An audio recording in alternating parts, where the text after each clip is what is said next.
All right, welcome. 5.2, verifying trigonometric identities. Uh, so we're just going to be basically seeing examples in this section. You'll be using all of the lovely identities you're learning in the first section. The difference between what you're doing in this section and the previous section is that one of the things I asked you in 5.1 was to just simplify uh, trig expressions, and here these are equations. So your goal is to make one side equal to the other side. Now, I will let you do either side, whether you want to work on the right side or the left side. But a couple things I should point out. Usually the more complicated side, the one with fractions or the one with more stuff in it, is the side you want to simplify. So in this case, this left side right here, there's more stuff. So I'm going to work on that and simplifying that. And another one of the strategies is, and I think I mentioned this in 5.1 when we were just simplifying expressions, uh, that is to make everything sine and cosine, and that might help you. So I'm going to try that first. And also, before I get started, another thing to point out, you may have different ways of solving these. You don't have to do it my way. There are usually multiple ways to simplify. You might find a way that takes a couple more steps longer. Maybe you might find a way that makes it a little quicker. Either way, as long as you're following the identity rules properly, and I see your work, I can tell what happened step by step as far as which identity used. You're in the clear. You're good. Okay. If I can't tell, that's where I have to mark off points. Okay. So the first thing I'm going to do is, as I said, put everything in terms of sine and cosine. We know cosine is reciprocal of secant, and we know cosine squared x over sine squared x is equal to cotangent. Now, what do we notice? Well, cotangent over cotangent cancels because we're multiplying, so that goes by e. And that's going to leave us with 1 over sine. What do you know about 1 over sine squared x? What's going to be? What's going to be equal to, not cosine, what am I saying? A cosecant squared x.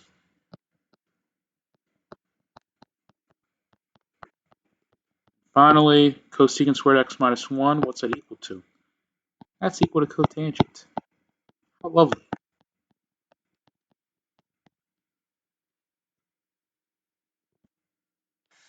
Next, as I warned you, if there's fractions involved, do the side that has the fractions if only one side has fractions.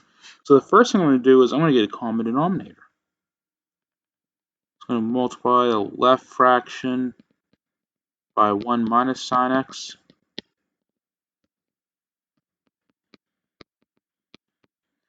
And the right's 1 by 1 plus sine x.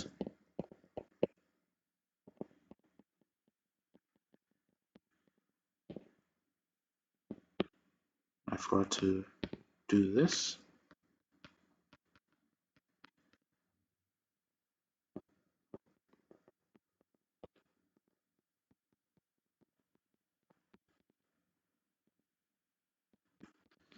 Now, if we FOIL the denominators, what will happen? Well, it'll get us 1 minus sine squared x. Now, I'm also going to distribute the cosine x through all the terms. So we're going to cosine x minus sine x times cosine x. And then over here,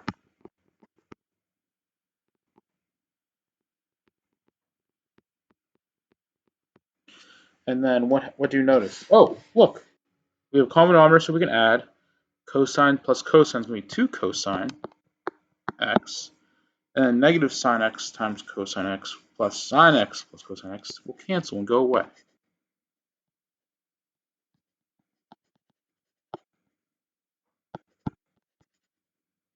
It's just like as if negative x plus x equals 0 and we'll cancel out. Same thing. Same thing with trig functions. And 1 minus sine squared x, what's that equal to? That's your Pythagorean identity. So anytime you see a square, you should probably be thinking in your head, oh, I should maybe use my Pythagorean identities. And in this case, you should, because 1 minus sine squared x, as you see in the first Pythagorean identity, is equal to cosine squared x. Friendly reminder, you can add and subtract to make your identities work for you. So like, if you subtract sine squared x to the other side of that identity, you get 1 minus sine squared x. So, next. Cosine cancels. You can cancel out one of the cosines. You're left with 2 minus cosine x. Not 2 minus, 2 over cosine x. And the reciprocal cosine, what is it? With me. 1, 2, 3. Secant. Oh, that was fun.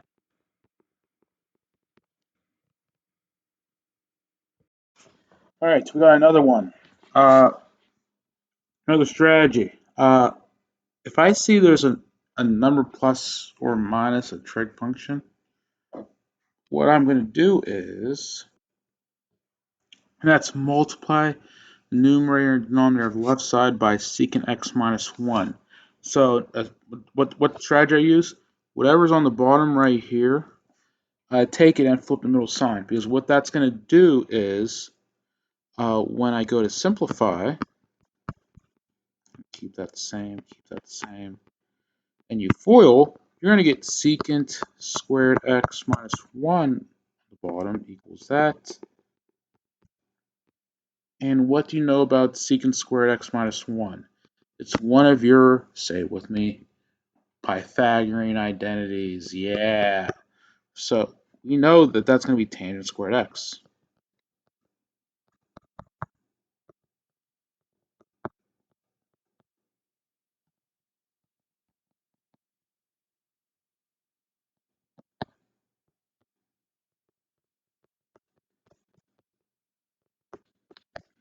And I can cancel out one of the tangents.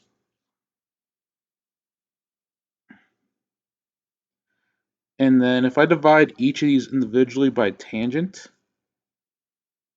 I'm going to get 1 over tangent on the one, which is going to be negative cotangent. And then if let me see.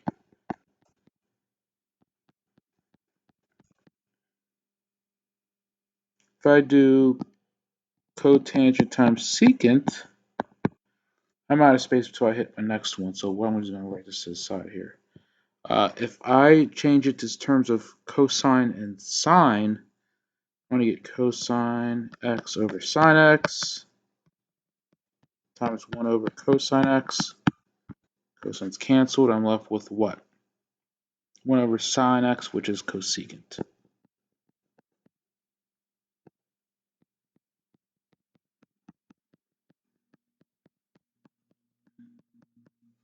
All right, there we go. Might be thinking why we're doing this and that sort of thing. Well, what's kind of nice about these is some of you are going to love this or hate this, but if you view them as a puzzle, they're kind of fun actually.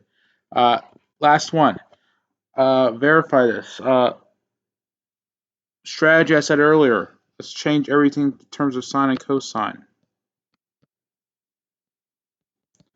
So tangent is sine over cosine. It's squared, so I change the squareds. 1 over sine squared x. I'll be changing some of those back. We'll see.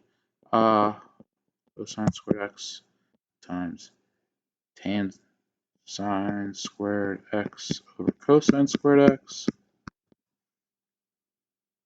And I erase that.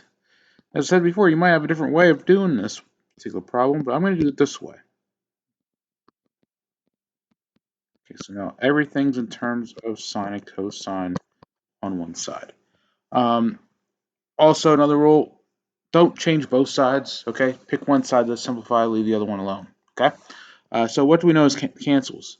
This and this cancels, because sine squared x over sine squared x goes away. Gone. I also noticed that, oh, this is fun. We got cosine squared x over cosine squared x, sine squared x over sine squared x. So I just have 1. Ha. 1 plus what? We didn't do anything with that, so I'm gonna go put it back to tangent squared x. And what's tangent squared x equal to? Tangent squared x plus 1 equal to secant squared x. Also, if this was just tan x plus 1, it does not equal secant x. Okay, they must be squared in order to use that rule. I appreciate you watching, and we'll see you in class. Bye-bye now.